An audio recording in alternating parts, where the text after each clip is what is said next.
नारायणसमारम्भाम् शङ्कराचार्यमध्यमाम्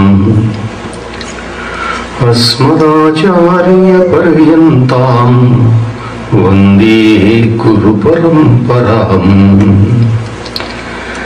श्रीमत्सिद्धेश्वरी पीठस्थापकम् महिमान्वितम् कुर्ताळमठयोगीशं मौनस्वामिनमश्रये।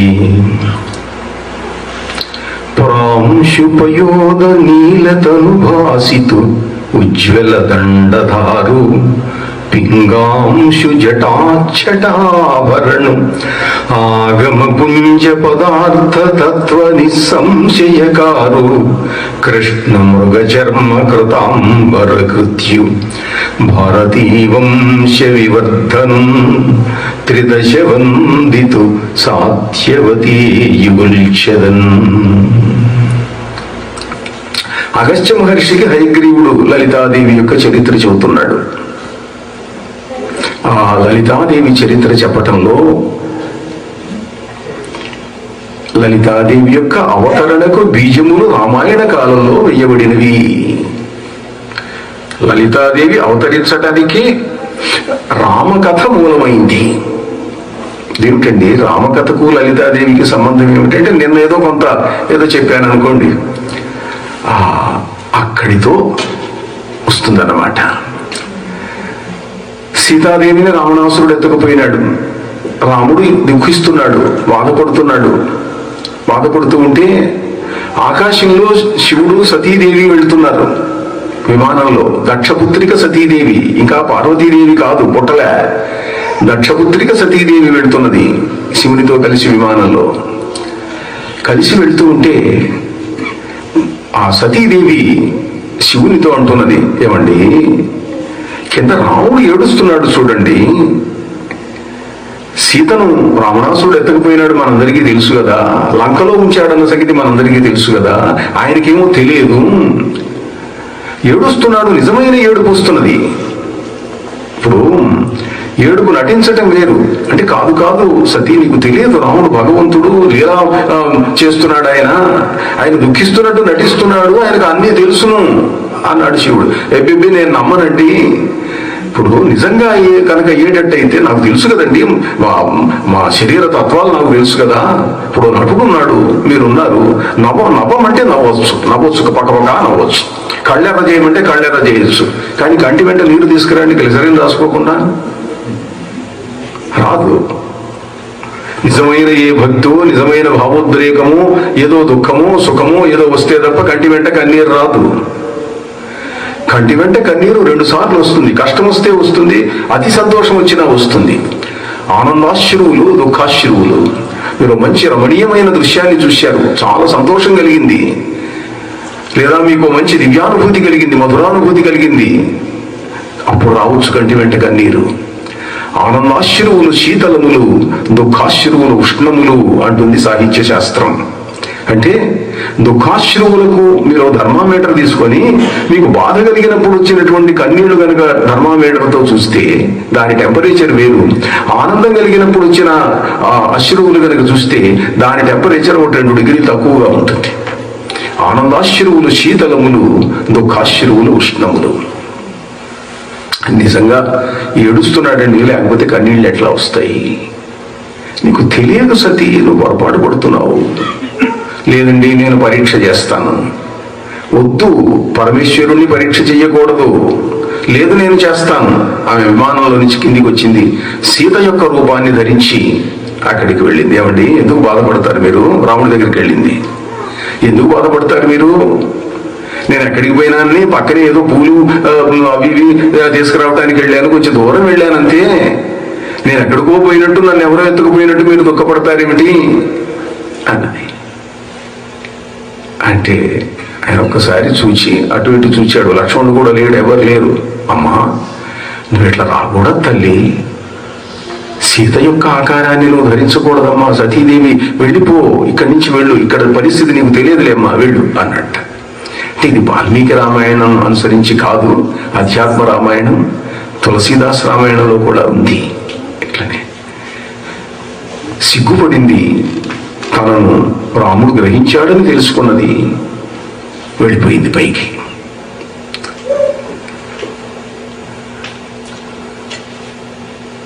చెప్తే విన్నావు కాదు సతీదేవి, దాక్షాయణి. పొరపాటు పడ్డానండి, క్షమించండి అన్నది. అభిమానంలో మళ్ళీ పక్కన కూర్చోపోయింది. కొంచెం దూరంగా కూర్చో అన్నాడు. అదేంటి అన్నది. ఇక నా పక్కన కూర్చుండే అర్హత కోల్పోయినావు నువ్వు. ఇప్పుడైతే నా తల్లి యొక్క సీతాదేవి, తల్లి అయిన సీతాదేవి యొక్క ఆకారాన్ని నువ్వు ధరించావు, ఆనాటి నుంచి నువ్వు నా భార్యవు కాదు. ఇంకా మనం కాపురం చేయడం ఉండదు అన్నాడు. ఎంత ప్రమాదం వచ్చేసింది జీవితంలో. ఈ స్త్రీకి రాకూడనటువంటి పరిస్థితి వచ్చింది. కైలాసానికి వెళ్ళారు. ఏదో సంసారం చేస్తున్నట్టు నటిస్తున్నారు. ఏదో ఎప్పుడైనా కొలువు తీరినప్పుడు ఆమె అంత దూరాన్ని కూర్చుంటుంది, ఈయన అలా కూర్చుంటాడు. ఇంకా కాపురం లేదేమీ లేదు. అది పరిస్థితి ఏర్పడింది. శివుడితో భార్యగా సంసారం చేయని ఈ జీవితం దేనికి? ఈ శరీరాన్ని విడిచిపెట్టాలా, మళ్ళీ పుట్టి శివుడి భార్య కావాలి అని అనుకున్నది సతీదేవి. దీనికి ఏదో ఒక నిమిత్తం కావాలి. తండ్రి దక్షుడు యజ్ఞం చేస్తున్నాడు. దేవతలంతా ఆకాశంలో విమానాల్లో వెళుతున్నారు. అల్లకల్లోలంగా కోలాహలంగా ఉంది ఆకాశం అంతా. ఏమిటో కనుక్కోని రండి అని చెలికత్తెలను పంపింది. అమ్మా మీ నాయన యజ్ఞం చేస్తున్నాడు, మనకేం ఇన్విటేషన్ రాలేదు. ఇన్విటేషన్ రాలే, వాడు పంపలే కావాలని. ఎందుకంటే ఈ అల్లుడు అంటే ఆయనకు లెక్కలేదు. వీడేదో పొరపాటుని ఇచ్చాము, వీడికి సంబంధం, వీడేదో శ్మశానంలో ఉంటాడు, వీడేదో భిక్షుకుడు, కపాలమాలను ధరిస్తాడు, బుర్రెలో అడుక్కుంటాడు, పొరపాటును తెలియక ఎవరో మంచివాళ్ళని చెబితే సంబంధం ఇచ్చాము అని చెప్పి చాలా తిరస్కారంగా చూస్తాడు. ఒక చోట సభలో కూడా అవమానం చేశాడు. అంటే ఈమెకు పాపం మనస్సులో ఇది ఉన్నది, శరీరాన్ని విడిచిపెట్టాలా. అది అలా అట్టిపెట్టి తండ్రి యజ్ఞం చేస్తున్నాడు. ఏం పోతే పిలవకపోతే మన ఇంటికి మనం వెళ్ళడానికి ఏమిటి? అనాహూతోద్భరం గచ్చేత్. యజ్ఞానికి ఎవరు పిలవకపోయినా వెళ్ళొచ్చుట. భర్త దగ్గరికి వెళ్ళింది. ఏమండి మా నాన్న యజ్ఞం చేస్తున్నాడు, మనం వెళ్దాము అన్నది. మనం వెళ్దామంటే ఏమిటి, మనకి ఇన్విటేషన్ లేదుగా, ఎట్లా వెళ్తాం అన్నాడు. అదేమిటండి పిలిస్తే పిలకపోతే పొరపాటున మర్చిపోయి ఉంటాడు, లేకపోతే పోస్టులో మిస్ అయిందేమో, వెళ్దాము అన్నది. లేదు వద్దు వెళ్ళకూడదు అన్నాడు. నేను వెళ్తానండి అన్నది. నీ ఇష్టం, నీ ఇష్టం. కొద్ది పరివారాన్ని తీసుకున్నది, వెళ్ళింది. అక్కడ అవమానం పాలైంది. దక్షుడు తిట్టాడు. ఎందుకు వచ్చావు నువ్వు, నీకేం బుద్ధి లేదా, ఎవరు పిలిచారు నిన్ను అన్నాడు. కోపం వచ్చింది, బాధ కలిగింది, వేదన కలిగింది. ఇంకా ఈ దక్షుడు కూతురుగా ఉండటం అనవసరం అనుకున్నది. ప్రాణాలు వదిలేసింది, శరీరం పడిపోయింది అక్కడ. ఆమెతో వచ్చిన భటులు దక్షుడి మీదకి వెళ్ళారు. కానీ దక్షుడి యొక్క మహాసైన్యపు శక్తి ముందు నిలవలేకపోయినారు, పరాజితులై వెళ్ళిపోయినారు. శివుడితో చెప్పారు. శివుడి కోపం వచ్చింది, ఆగ్రహోదగ్రుడైనాడు. ఆ కోపము, బాధ, భార్య పోయిందన్న వేదన, అయ్యో ఇలా పోయిందే, దక్షుడు ఇలా చేశాడే, అవమానించాడే అనేటువంటి కోపం ఇన్ని కలిసి ఒళ్ళంతా చెమటలు పట్టినట్టయిందిట. అతడి ముఖం మీది నుండి శ్వేత బిందువులు కింద పడితే దాంట్లో నుంచి వీరభద్రుడు ఉద్భవించాడు. అభ్రంలిహాదభ్ర విభ్రమాభ్రభ్రమకృన్నీల దీర్ఘ శరీరమరా. అతి భయంకరమైనటువంటి శరీరంతో వీరభద్రుడు లేచి నిల్చున్నాడు. తండ్రి ఏమి ఆజ్ఞ, నన్ను ఎందుకు పుట్టించావు? నాయనా వెళ్ళు, దక్షాధ్వరాన్ని నాశనం చేయి. మీ అమ్మను చంపాడురా, సాగు కారకుడైనాడు వాడు, వాడిని నాశనం చేయి, వాడి యజ్ఞం ధ్వంసం చేయి. ప్రముఖులందరూ బయలుదేరారు. మహాసైన్యం బయలుదేరింది. దక్షుడి దగ్గరికి వెళ్ళారు. దక్షుడిని ఏమైనా చేయాలి, నాశనం చేయాలా. వీండు కలుండు దక్షుడను వీరిడి పారుడు, వీండు సర్వవధ్యుండు ఎడచేయకుండు, శివదోషకు నాలుక కోసి ఉప్పు నింపుండు, త్రపుద్రవం మొడలబూయుడు లోహముగాచి నోరబోయుండు, దురాత్ము చర్మపటములుడు కన్నులు నీటుడు కరన్. ఆ ప్రముఖులంతా అరుస్తున్నారట, వీడు దుర్మార్గుడు దక్షుడు, వీడి కళ్ళు పీకేసేయండి, వీడి చర్మం ఉంచేసేయండి, వీడి చెవుల్లో సీసం పోయండి. శివదూషకు నాలుక కోసి ఉప్పు నింపును. నాలుగు కోసి ఉప్పు పెట్టండి, కారం పెట్టండి. త్రపుద్రవం మొడలబూయుడు, సీసం కాచిపోయండి వీడి శరీరం మీద.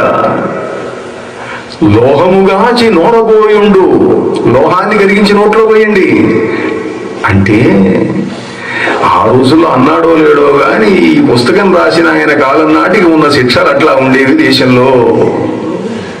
అంటే ఇది మూలంలో లేదు. ఓ తెలుగు కవి రాశాడు, కుమార సంభవం రాస్తూ దాంట్లో రాశాడు, నందిచూడు అని ఈ దక్షాధ్వర ధ్వంసాన్ని గురించి రాస్తూ రాశాడు. అప్పుడుండే శిక్షలు ఇట్లా ఉండేవి. శిక్షలే కాదు, భాష కూడా. భాష చూడండి, ఇప్పుడు మనం ఏమంటాం, వాడు వచ్చాడు వీడు వెళ్ళాడు అంటాం. దాంట్లో ఆయన ఏమన్నాడు, వీండు కలుండు, వీండు వాండు అని వాడాడు ఆయన. తెలుగు భాషలో ఒకప్పుడు సుమారు 1000-1200 సంవత్సరాల కింద అప్పుడి భాష వాళ్ళు వాండు వీండు అని మాట్లాడుకుండేవాళ్ళు. వాండు వచ్చిన వాండు, వీండు పోయిన వాండు, నీవు కాంకితము బీంకుకొనినావా, ఇలా ఉండేది భాష. అంటే ఒకప్పుడు అరసున్నాలు ఉండేవి, అవి నుండి సున్నాలుగా ఉన్నటువంటి రోజులు అన్నమాట ఆ కాలంలో. మన ఆంధ్రదేశం నడిబొడ్డు నుండి భిన్న ప్రదేశాలకు వెళ్ళారు తెలుగు వాళ్ళు, అట్లే ఇతర భాషల వాళ్ళు వెళ్ళారు. ఇవాళ మీరు ఇక్కడికి వచ్చినట్టుగా. ఇవాళ ఏమిటంటే కమ్యూనికేషన్ అనేది ప్రపంచవ్యాప్తంగా ఉంది కనుక ఎవరి భాషను మర్చిపోయేటువంటి ప్రశ్న లేదు. ఎందుకంటే టీవీలు ఉన్నాయి, సినిమాలు ఉన్నాయి, పత్రికలు ఉన్నాయి, కంప్యూటర్లు ఉన్నాయి, అన్నీ ఉన్నాయి ఇవాళ. ఆ రోజుల్లో లేని రోజుల్లో ఎక్కడి నుంచో వెళ్ళారనుకోండి. మన ఆంధ్రదేశం నుండి తంజావూరు వెళ్ళారు, మధుర వెళ్ళారు. అక్కడ కొన్ని గ్రామాలలో ఇప్పటికీ తెలుగు వాళ్ళు ఉన్నారు. ఇప్పుడు కొంత పర్వాలేదు. కొంతకాలం కింద కనుక వాళ్ళని పలకరిస్తే మీరు ఏం భాష మాట్లాడుతున్నారంటే మేము తెలుగు వాళ్ళండి, తెలుగు మాట్లాడుతున్నాం అనేవాళ్ళు. ఆ తెలుగు మీకు అర్థం కాదు. ఏం తెలుగు మాట్లాడేవాళ్ళు? వాళ్ళు భాషను చాలా జాగ్రత్తగా రక్షించుకోవాలన్న పట్టుదలతో 1000 ఏళ్ల కింది భాషను మాట్లాడుతున్నారు వాళ్ళు. అందువల్ల మీరు అక్కడికి పోతే వాడు వచ్చిరాండు అంటాడు. ఇదేంటి వాడు వచ్చిరాండు ఏమిటండి? మనకైతే వాడు వచ్చాడు అని కూడా పోయింది, ఆడొచ్చాడు. భాష చాలా మార్పులు చెందుతూ ఉన్నది. సరే, అది అలా భాష వ్యవహారం అనుకోండి. వీరభద్రుడు వెళ్ళాడు, దక్షాధ్వరాన్ని నాశనం చేశాడు. ఎవ్వాడు నా చేతి క్రొవ్వాడి నకమున చిదిమే భాషాది ఏమి చిగురు ముక్కు. సరస్వతీదేవి అక్కడ ఉన్నదట, ముందు అక్కడ కల్పించింది ఆవిడ. అది ముక్కు పట్టుకున్నాడు, పీకేశాడట. ఇంకోటి కాళ్ళు నరికాడు, ఇంకోటి బండ్లోడ కొట్టాడు, సూర్యుడి బండ్లోడ కొట్టాడు. ఇట్లా కనిపించిన వాడు వీడన్న ప్రశ్న లేదు. ఏ దేవత అతడి ముందు ఆగలేదు. దక్షుడి దగ్గరికి వెళ్ళాడు, తలకాయ నరికేసి హోమం చేసేసాడు, అగ్నిగుండంలో పడేశాడు. దక్షుడి భార్యలందరూ వచ్చి ప్రార్థించారు. ప్రార్థిస్తే వాళ్ళ ప్రార్థన వల్ల దయగలిగి దక్షుడిని బతికిస్తాను అన్నాడు. తలకాయ లేదు, తగలబడిపోయింది. మేక తలకాయ ఇచ్చారు, మేక తలకాయ అతికిచ్చాడు, బతికిచ్చారు. అప్పటి నుంచి దక్షుడు మేష శిరస్కుడైనాడు. తర్వాత శివుడు వచ్చాడు, బాధతోటి సతీదేవి శరీరాన్ని పట్టుకొని నాట్యం చేశాడు, తాండవం చేశాడు బాధతో, వేదనతో. ఆ తాండవానికి లోకములన్నీ కల్లోలితమైపోతున్నాయి, భయపడిపోతున్నాయి. ఆ భయపడేటప్పటికీ అందరూ విష్ణువును ప్రార్థిస్తే ఆయన వచ్చి చక్రాన్ని ప్రయోగించి ఆ శరీరాన్ని ఖండఖండములు చేశాడు. అవి 18 మహాశక్తి పీఠాలుగా భూమి మీద పడినవి. ఈ విషయం కొంత చెప్పాను ఇంతకు ముందు కూడా. చిన్న ముక్కలు పడ్డ చోటేమో ఒక 52, 54 అవి కూడా పీఠాలే, శక్తి పీఠాలేని. ప్రధాన పీఠాలు 18.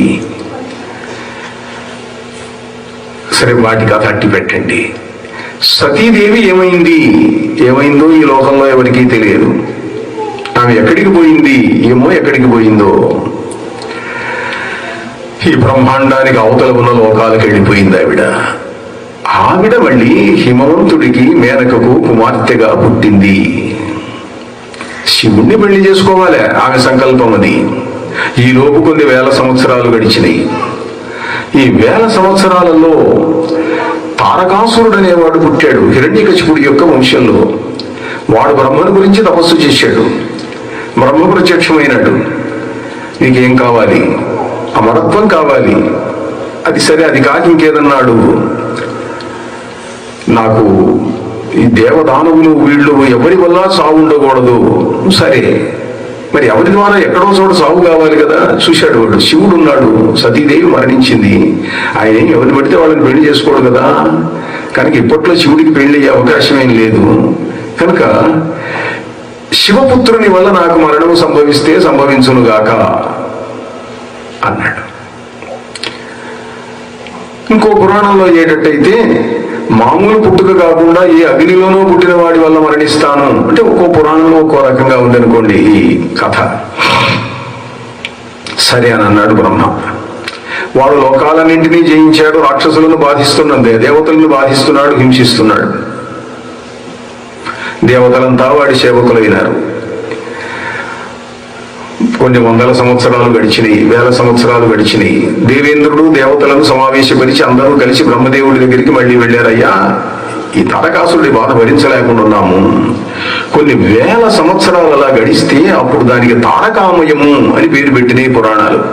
తారకామయం, దీన్ని బాధించలేకుండా ఉన్నాము, భరించలేకుండా ఉన్నాము అన్నారు. శివుని యొక్క కుమారుడి వల్ల తప్ప వాడికి చావు లేదు, కనుక శివుడికి కుమారుడు పుడితే అప్పుడు మీ కష్టం తీరుతుంది, అంతదాకా చూడండి అన్నాడు బ్రహ్మదేవుడు. శివుడి కుమారుడు పుట్టాలే. పార్వతీదేవి పుట్టింది, పెరిగింది, పెద్దదైంది. ఆ అమ్మాయి యవ్వనంలోకి వచ్చింది, పెళ్లి వయస్సు వచ్చింది. కానీ శివుడు ఏం చేస్తున్నాడు? శివుడు నిరంతర ధ్యానంలో ఉంటున్నాడు. హిమాలయాలలోనే ఒక ఆశ్రమం ఏర్పరుచుకున్నాడు. ఆశ్రమంలో తపస్సు చేసుకుంటున్నాడు. ఎవడు ఆయన దగ్గరికి పోయి నువ్వు పెళ్లి చేసుకుంటావా అని అడిగే ధైర్యం లేదు. అప్పుడు ఇంద్రుడు ఒక ఆలోచన చేశాడు. ఆయనకు పెళ్లి ఆలోచన వచ్చేట్టు చెయ్యాలి. ఆయన మనసులో ఆయనకు శృంగారమునందు ఇచ్ఛ కల్పించాలి, కామమునందు వాంఛ కల్పించాలి. ఎలా? అందుకని మన్మధుడిని పిలిచారు వాళ్ళు. మన్మధుడు వచ్చాడు. మన్మధుడిని స్మరించాడు ఇంద్రుడు. స్మరించగానే వచ్చాడు. ఓ మహేంద్ర, నన్ను ఎందుకు పిలిచావు? ఎప్పుడూ పిలవు నువ్వు మామూలుగా. నువ్వేం కావాలి నీకు? నన్ను ఏం చేసి పెట్టమంటే అది చేసి పెడతా నేను. ఈ లోకంలో, ఈ 3 లోకాలలో ఎవరైనా స్త్రీలు నువ్వు కావాలని అనుకుంటే రానని అన్నదా?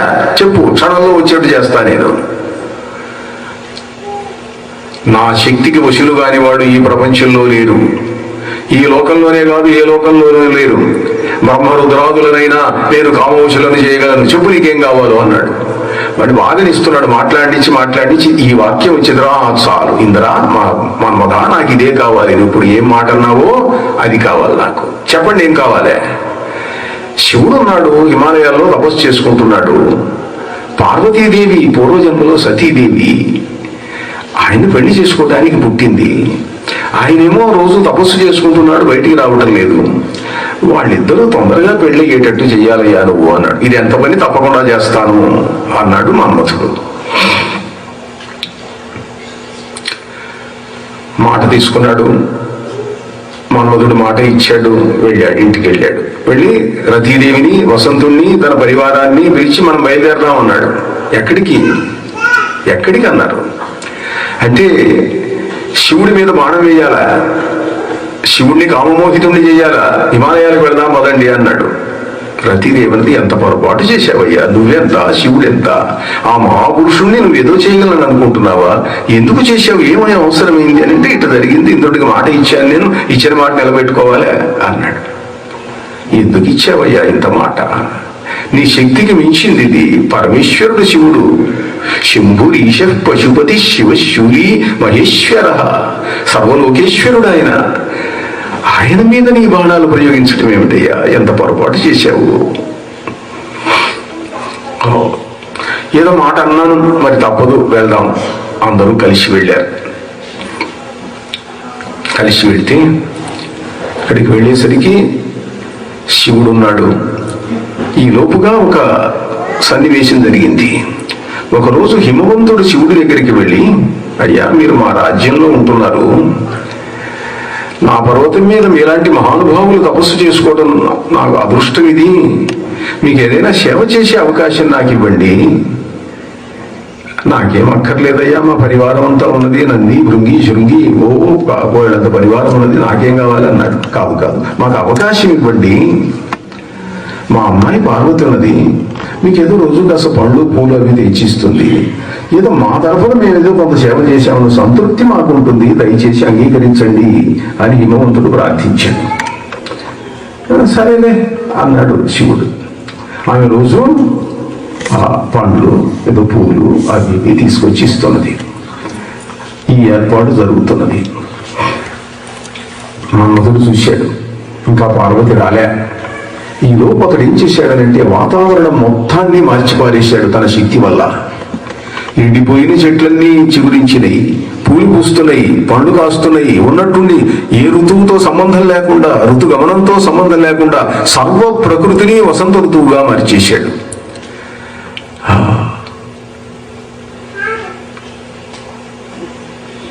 చాలా ఆశ్చర్యం కలిగింది. ప్రకృతి అంతా మారిపోయింది. ప్రకృతి అంతా మారిపోయేసరికి అందరూ చూస్తున్నారు, చాలా ఆశ్చర్యపడ్డారట. ప్రవతులంతా చూస్తున్నారు.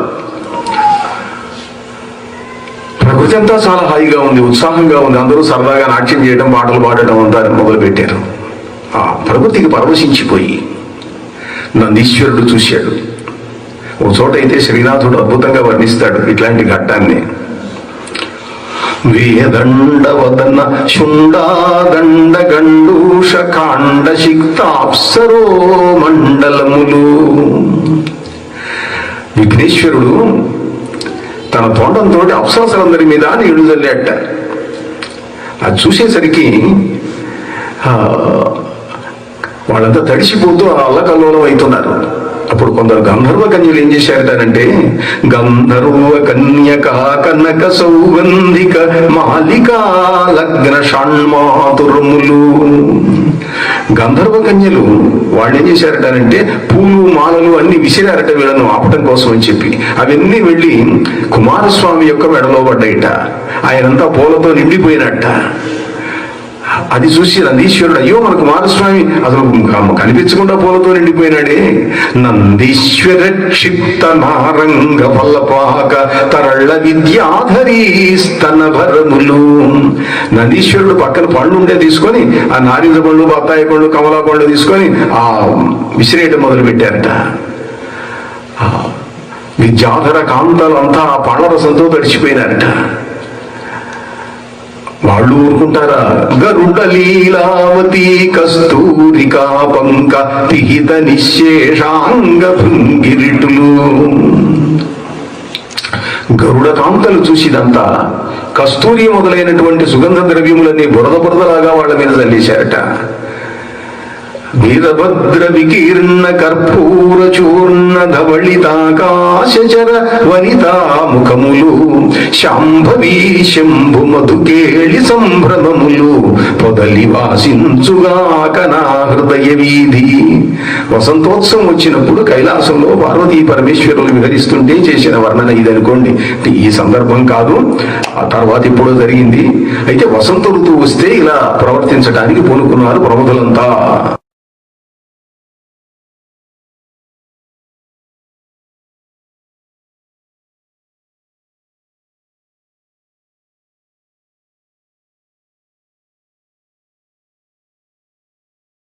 తాండజం శాంత మృగ ప్రచారం తచ్చాసనాత్ కాననమేవ సర్వం చిత్రార్పితారంభమివావతస్థే.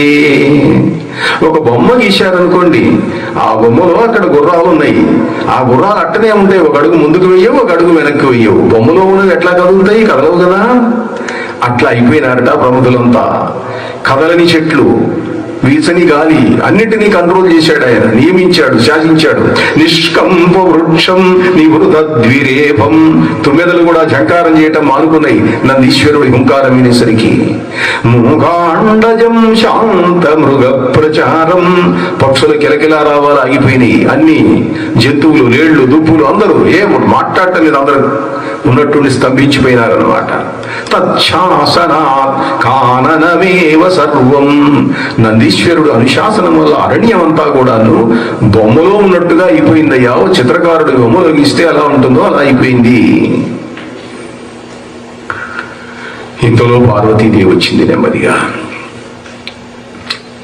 నందీశ్వర, స్వామివారిని దర్శించుకోవచ్చునా? ఇప్పుడు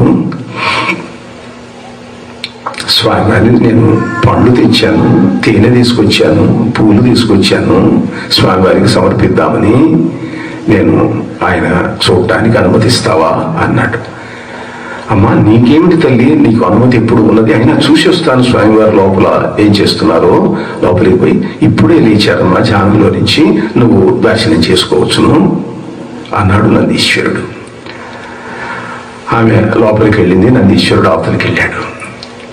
శివుడికి వెళ్ళి నమస్కారం చేసింది. తన చేతుల్లో నుంచి తాను తెచ్చినటువంటి కానుకలు ఆయనకు సమర్పించింది. ఈ క్షణం కోసం చూస్తున్నాడు మన్మథుడు అక్కడ. పార్వతీదేవి శివుడికి కానుకలు అందిస్తున్న సమయం, పూలు అందిస్తున్న సమయం, ఓ చిన్న పళ్ళెరంలోనో దెట్టునో అలా అందిస్తున్నది ఆవిడ. ఆ దృశ్యాన్ని చూచాడు. ఆ దృశ్యాన్ని చూస్తూనే ధను పౌష్పం మౌర్వీ మధుకరమయీ పంచవిశిఖా వసంత సామంతో మలయమరుదాయో ధనరథ తథాప్యేక సర్వం హిమగిరిసుతే కామపి కృపాం అపాంగాత్తే లబ్ధ్వా జగదిదమనంగో విజయతే. వాడి దగ్గర ఉన్నదేమిటి? పూల బాణాలు, చెరకు విల్లు, తుమ్మెదల నారి. ఈ బ్రహ్మాండమైన భయంకరమైన బాణమా, భయంకరమైన విల్లా, ఏమున్నది? వీటితో అతడు ప్రపంచాన్ని జయిస్తున్నాడు. ఎంత ఆశ్చర్యం వాడి శక్తి! వాడక్కడ చెరుకు విల్లు సంధించాడు, పూల బాణం ఎక్కువ పెట్టాడు. అరవిందమశోకంచ చూతంచ నవమల్లికా నీలోత్పలంచ పంచైతే పంచబాణస్య సాయకా. అరవిందము, అశోకము, చూతము, ఇవన్నీ కూడా నవమల్లిక, ఈ 5 కూడా ఆయన బాణాలు. అరవిందం, అశోకంచ, చూతంచ, నవమల్లిక, నీలోత్పలం. ఇది బాణం వెయ్యలే, ఇంకా బాణం అలా ఎక్కువ పెట్టి చూస్తున్నాడు, గురి చూసుకుంటున్నాడు. ఆ ఎక్కువ పెట్టేసరికి శివుడిలో మన్మథ వికారం కలిగింది. శృంగార వాంఛ వచ్చింది. పార్వతీదేవిని చూస్తూనే మనస్సు చలించింది. మనస్సు చలించేసరికి ఆమె అలా ఇస్తున్నది. నెమ్మదిగా ఆ చేతులు తాకబోతున్నాడు. ఆ తీసుకుంటే మిషతోటి ఆమె చేతులు పట్టుకుంటున్నాడు. స్వామి, ఇదిగో మీకోసం తెచ్చాను, ఈ పూలు తీసుకోండి, ఈ తేనె తీసుకోండి, ఈ పళ్ళు తీసుకోండి. అలాగే చూస్తున్నాడు, మనస్సు వశం తప్పుతున్నది. ఇంతలో ఆమె ఒక మాట అన్నది, స్వామి మీకోసం నేను ప్రత్యేకమైన కానుక తెచ్చానండి అన్నది. బ్రహ్మాండ పురాణంలో ఆ కానుకను చక్కగా వర్ణించారు. ఇక్కడ కాళిదాసు దాన్ని వదిలేశాడు ఆ విషయాన్ని. ఏమిటా కానుక అంటే, మీకోసం నేను తామర గింజలు తెచ్చి ఎండబెట్టి మాలగా గుచ్చానండి, జపం చేసుకోవటం కోసం అని చెప్పి, ఇదిగో జపమాల తీసుకోండి అన్నది. తామర గింజల మాల చాలా గొప్పది. అది ఐశ్వర్యాన్ని ఇస్తుంది, సంతానాన్ని ఇస్తుంది. ఎవరైనా పిల్లలు లేకపోతే పుత్ర మంత్రాలు, పుత్రసిద్ధి మంత్రాన్ని తామర గింజల మాలతో జపం చేయండి అని చెబుతాం. ఐశ్వర్యం కావాలన్నా కూడా తామర గింజల మాలతో జపం చేయండి అని చెప్పి చెబుతాం. అలా జపమాల తీసుకోండి అని ఎప్పుడైతే అన్నదో, వెంటనే శివుడికి జపమాల చూసేసరికి ధ్యానం గుర్తొచ్చింది. ధ్యానం గుర్తొచ్చేసరికి శృంగార వాంఛ ఆగిపోయింది. ఏమిటిది?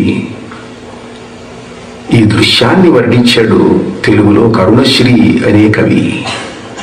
అందము చిందువందు చెవియందలి చందవ జారుచుండ పూలందుకొనుండటంతు సుమనోంజలి అల్లన సాచి శైలరాణ్ణందన వంగే చెంగున అనంగుని చాపము వంగే వంగే బాలేందుధరుండు కాంకలు గ్రహింపగా ఉన్నమితోర్ధ్వకాయుడై.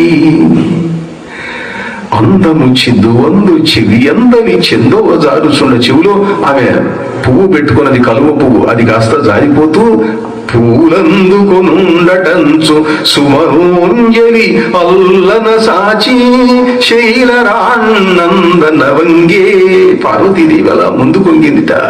చెంగున అనంగుని చాపము వంగే. అక్కడ మన్మధుడు కూడా బాణాన్ని ఉంచాడు, విల్లును.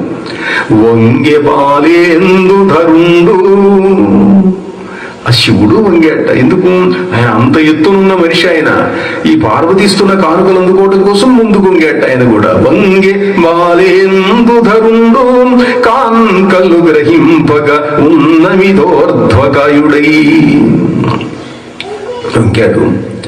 క్షణంలో జపమాలతో మనస్సు మారింది. నా మనోవికారానికి కారణమేమిటి? ఎప్పుడూ నా మనస్సు వికృతి చెందదు. ఈ క్షణాన ఎందుకు వికృతి కలిగింది? చూశాడు.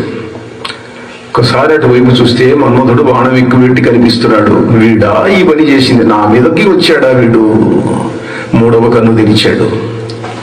క్రోధం ప్రభో సంహర సంహరేతి యావద్గిరఖే మరుతాం చరంతి తావత్సవంగైర్భవనేత్ర జన్మ భస్మావశేషం మదనంచకారా. క్షణంలో మూడవ కన్నులో నుండి పుట్టినటువంటి అతి భయంకరమైనటువంటి అగ్ని జ్వాల క్షణంలో వెళ్ళింది, మన్మధుడిని దహించింది.